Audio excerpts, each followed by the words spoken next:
Hello everybody, welcome to another episode of Shut In Gamer. Today we're going to be reviewing something that is less known of a survival horror game.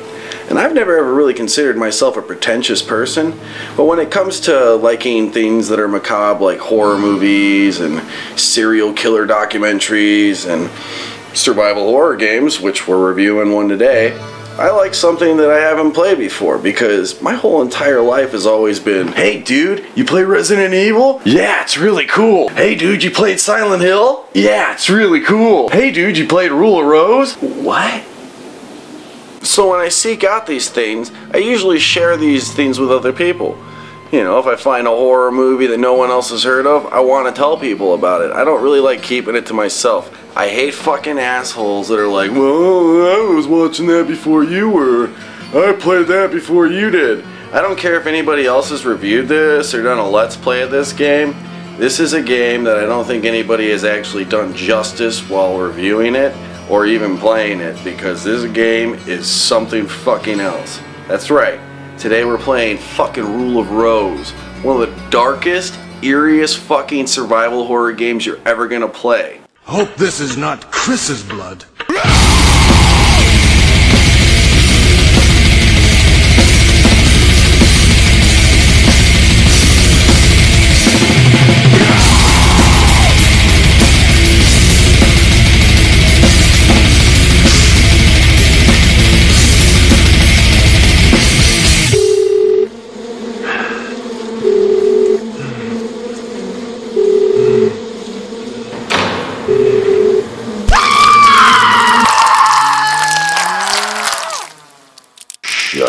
Gamer.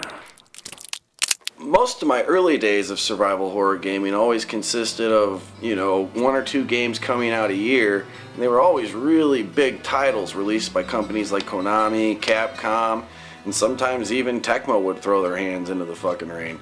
So when I found out that there was a game that was actually published by Atlas and basically developed by a team that I had never heard of, I really had to play it. That aside, we need to actually talk about how this game came about. This game has a really weird history, and it caused a lot of controversy in Europe, Australia, and even in the United States.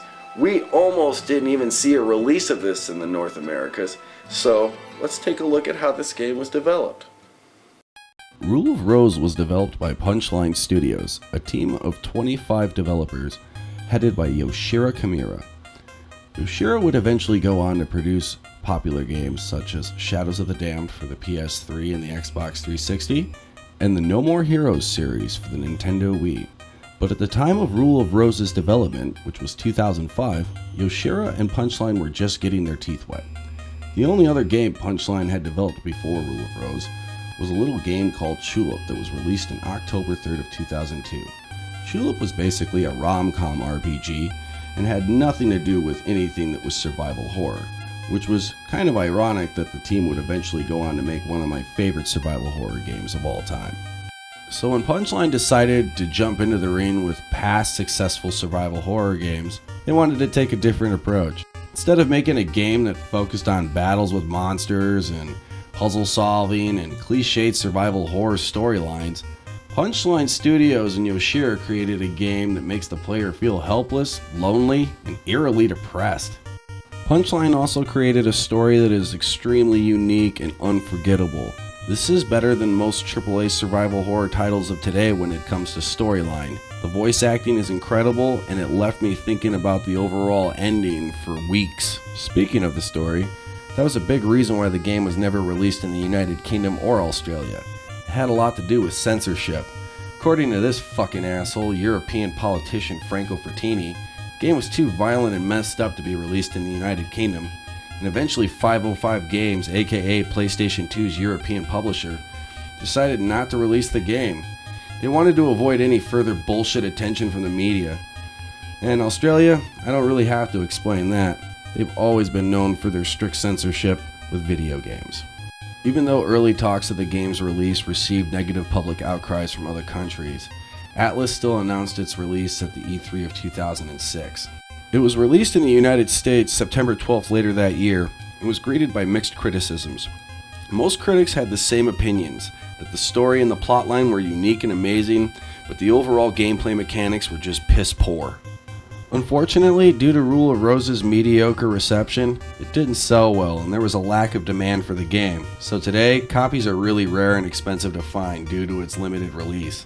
And with Punchline's team captain and founder working on more financially successful projects, it's pretty much safe to say that Punchline remains underground.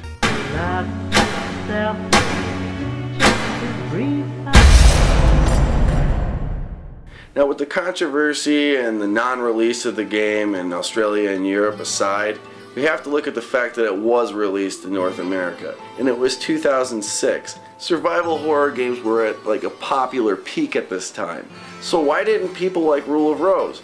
Well, there are a lot of problems with this game. We're going to find a lot of them while we do this playthrough/review. But I want you guys to really enjoy what you're about to see, because this is one of the rarest survival horror games in North America. So let's have fun, take a trip to the Rose Orphanage.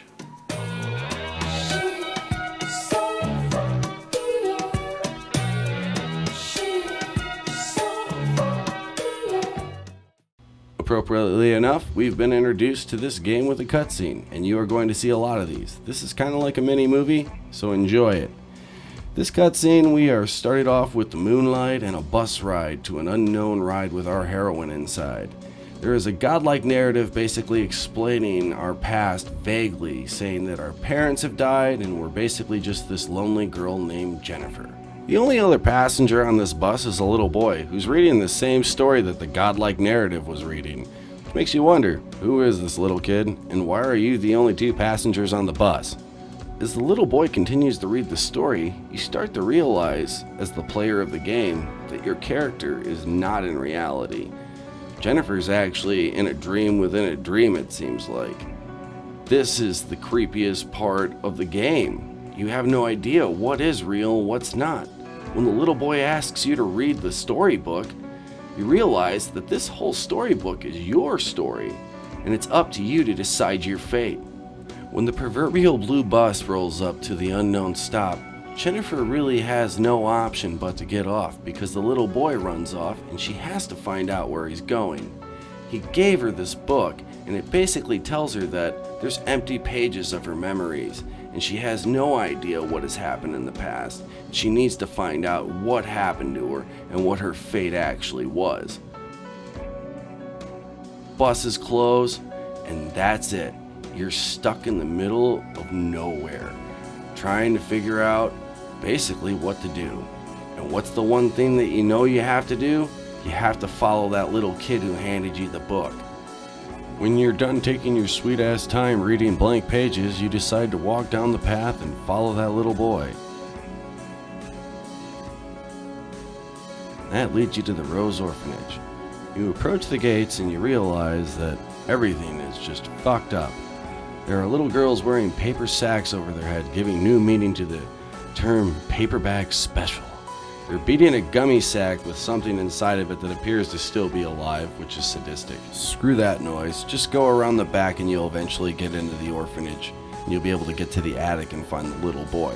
He'll have himself surrounded by stories that he's written himself that have to pertain to you and all the shit that's happened in your past. They're kind of like these little young author books that you used to have to write when you were in elementary school. If you really want to think about it, these little storybooks could be considered stage selects. Kind of like an overworld, but the first one you always have to do is the funeral.